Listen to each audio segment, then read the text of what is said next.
150 রানের target সাগরিকার batting স্বর্গে এটা কেবলই একটা সংখ্যা। আর এখানে এসেই মুখ থুবড়ে পড়ল টাইগাররা, হারালো সিরিজটাও। যদিও শুরু থেকে তামিমের ব্যাটিং দেখিয়েছিল বড় স্বপ্ন, তবে সে ফিরে গেলেই বদলে যায় চিত্র। আক্ষেপে পড়ছেন বাঁহাতি ওপেনার। এই উইকেটে সেট ব্যাটসম্যানদেরই শেষ করতে হয়, কারণ নতুন ব্যাটসম্যানদের যে হিটিং করাটা একটু ডিফিকাল্ট। এই উইকেটে আপনারাও দেখছেন উইকেটটা কেমন বিহেভ করছে, ওদেরও সেম হয়েছে, মারতে যেয়ে আউট হয়েছে। তো আমার কাছে মনে হয় আমার দায়িত্ব যেটা ছিল, আমি যদি শেষ পর্যন্ত দায়িত্বটা পালন করতে পারতাম তাইলে হয়তো বা ইজিলি ম্যাচটা বেরোয় আসতো। যে উইকেটই থাকুক না কেন, 150 এটা আসলে চেজেবল ছিল।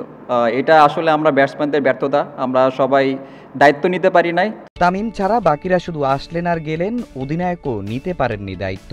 আর জাকের শামীম যেটা করেছেন সেটা রীতিমতো অন্যায়। জাকেরকে বিশ্বাস জুগিয়েছিলেন তামিম, তবে সেটা কাজে আসেনি। জাকের ভাই এর আগেও কিন্তু অনেক বড় বড় ওয়েস্ট ইন্ডিজের সাথেও আপনি দেখছেন, ওয়েস্ট ইন্ডিজের সিরিজে দেখছেন সে কী করতে পারে। তো আমি জাস্ট তাকে একটা মেসেজ দিচ্ছিলাম যে আপনি লাস্ট সিরিজে ওদের সাথে কীভাবে ব্যাটিং করছেন, আপনি পারবেন, আপনি ম্যাচ জিতে পারেন। আমি জাস্ট একটা মেসেজই দিছি যে আমরা দুইজন যদি থাকি ইনশাল্লাহ তাহলে ম্যাচটা বের হয়ে যাবে।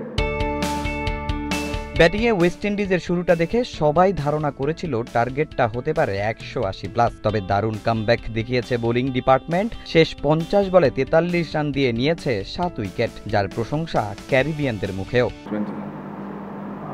আমাদের রান আরও বেশি হতে পারত, কিন্তু তাদের বোলিং ডিপার্টমেন্ট দারুণ করেছে, নিয়ন্ত্রণ রেখে বোলিং করেছে, আমরা উইকেট হারিয়েছি। তবে হ্যাঁ, আমরা এই ম্যাচ জিতেছি।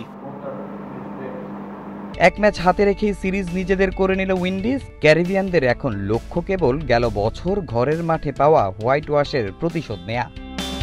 তামিম হোসেন, সময় সংবাদ, চট্টগ্রাম।